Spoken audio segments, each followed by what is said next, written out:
Selamlar, kanalıma hoş geldiniz. Yine çok güzel bir tarif ile geldim. Bugün eskilerden bir yemek yapacağız. Eskilerden annelerimizin hazırladığı bir tarifi sizlerle paylaşacağım. Bugün ne yapacağız? Bugün biber bulamacı yapacağız. Biberlerim burada. 4 tane biber kullanacağım. Şipşak, pratik, 10-15 dakika içinde zaten hazır olacak bir yemek olacak. Hemen siz de yapın derim. Hazırlama aşamasına geçiyorum. Başlamadan önce her zaman ne diyoruz? Tabii ki de kanalıma abone olmayanlar abone olabilir. Abone olanlar da bildirimleri açabilir ki en güzel tariflerimden haberi olsun. Haydi başlıyoruz. Biber bulamacını hazırlamaya hemen başlayalım. Evet, biber bulamacı hazırlıyoruz. Şöyle kabımı aldım. 4 tanecik de biber, fazla değil. Bu yeter. Artar bile bize.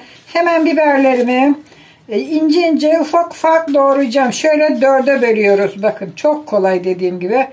Hemen böyle ufak ufak doğruyoruz. Çok fazla büyütmeyin. Şu şekilde. Şöyle doğruyoruz. Bakın 4'e bölüyorum. Çok da iri olmasın. Şöyle.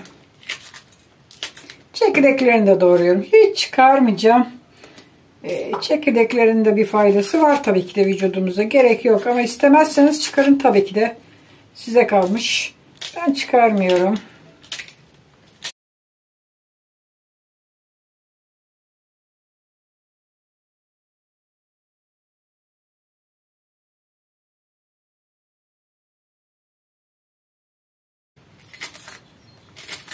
Evet, 4. ve son biberimizi de doğradık.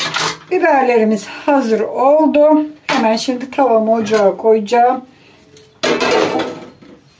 Tavamı hemen altını yakalım.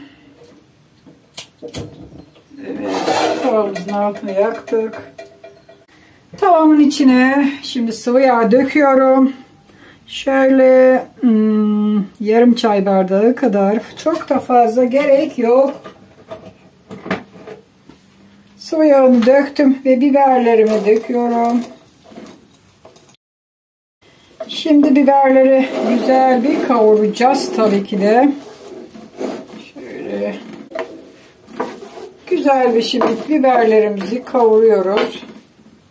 Kavrulan biberlerin üzerine biraz tuz atalım ki çabuk kavrulsun. Güzel bir kavuracağız bunu. Tamamen kavuracağız. Bunlar yani iyice pişecek. Böyle katır kutur falan da bırakmayın. İyice güzel halini kavrulmasını bekliyoruz. Şöyle iyi bir yumuşasın. Güzel bir kavrulsun. Ve biberlerimiz tamamen pişsin. Tamamen yumuşadı ve biberlerimiz pişti. Bakın küçücük kaldılar. Tamamdır. Şöyle bir bardak unumuz var. Ve unumuzu biberlerimizin üstüne döküyoruz. Daha sonra başlıyoruz un ile birlikte kavurmaya. Bakın bu şekilde biberler un ile birlikte kavruluyor. Yani unun kokusu çıkana kadar kavuracağız. Şöyle güzel bir.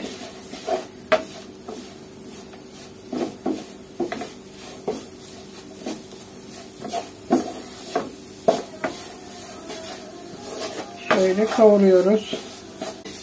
Un tamamen yağı içti. Şimdi bu şekilde biraz kavuracağız. Şimdi bu da kavruldu. Üzerine sütünü ilave ediyoruz. Gördüğünüz gibi. Şimdi bu şekilde karıştıralım ve unu dağıtacağız arkadaşlar.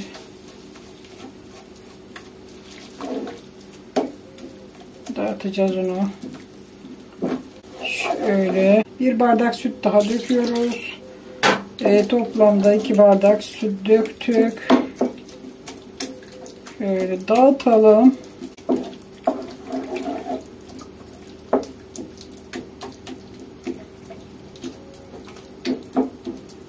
şekilde dağıtıyoruz.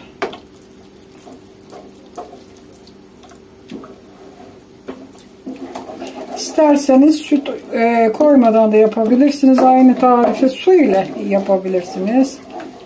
Şöyle dağıtıyoruz. Su döküyoruz. 1 bardak.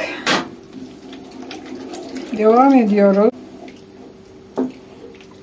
Bu bir koca karı yemeği, eskiden çok yapardı annelerimiz. Yemeklik olamadığı zaman özellikle bu tür yemekler çok yapılırdı. Şöyle bakın.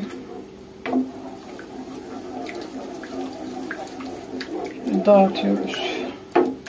1 bardak su yine döktüm. Toplamda 2 bardak su ve 2 bardak süt koymuş olduk.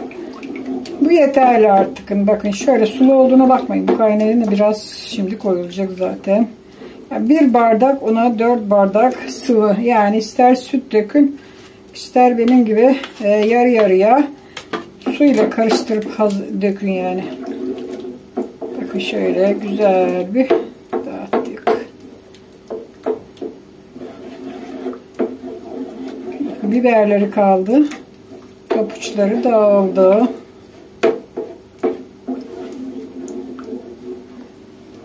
Şöyle güzel bir karıştırıyoruz. Şimdi kaynamasını bekleyeceğiz. Bu şekilde olacak. Bakın gördünüz mü? Biberleri kaldı şu anda ve kaynamasını bekliyoruz. Tuzunu ilave ettik. Az gelebilir. Şöyle bir tadına bakalım. Şöyle bir tadına bakalım. Tuz ilavesi nasıl? Ve şu anda tabii ki de az, dediğim gibi. Birazcık daha tuz ilave ediyorum.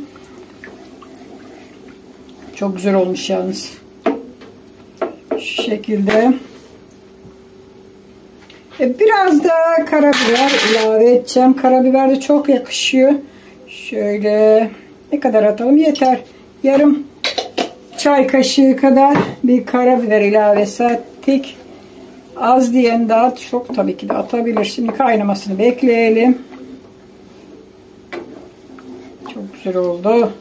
Evet, gördüğünüz gibi fık fık kaynamaya yavaş yavaş başladı. İşte 1-2 fık fık kaynasın. Daha sonra kapatacağız zaten ocağı. Yani unumuz çiğ kalıp da karnımızı ağırtmasın, değil mi? Zaten kavurduk. Biraz da tıkırdasın. Yemeğimiz pişti. Bu kadar. İsteyen tabii ki de başka baharat ilave edebilir ama en çok yakışan karabiber. Karıştırmayı bırakmayın. Çünkü yapışma riski var arkadaşlar. Onun için sürekli karıştırın. Bakın şimdi. Ne güzel oldu. Ekmeği tam banmalık.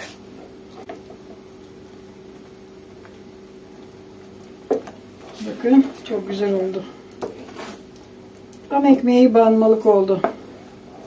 Bakın kaynıyor tıkır tıkır. Artık ocağımızı kapatabiliriz. Biber bulamacımız oldu. Eski usul ile yaptık. Çok güzel oldu.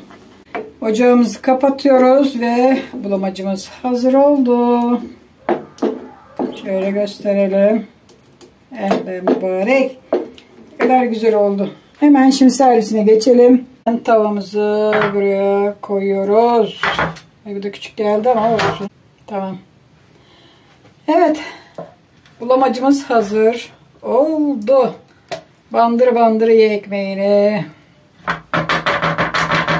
Çok güzel oldu. Evet, biber bulamacını hazırladık. Şimdi tadına bir bakalım. Nasıl bir şey olmuş? Gerçi ben biliyorum tadını da. Şöyle hemen kenarından ister çatalla ister böyle ekmeğinizi bandırarak yiyebilirsiniz. Çok güzel olmuş. Hemen şöyle yarım dilim ekmek aldım. Çatalınıza gerek yok. Şöyle ekmeğinizi buradan bandıracaksınız ve yiyeceksiniz. Süper. Süper, süper, süper. Süper ötesi bir yemek oldu. Şimdi bunu bayıla bayıla yiyin. Benden size Çok güzel bir tarif geldi yine. Yeter bu kadar videoda. Devamını daha sonra yiyeceğiz.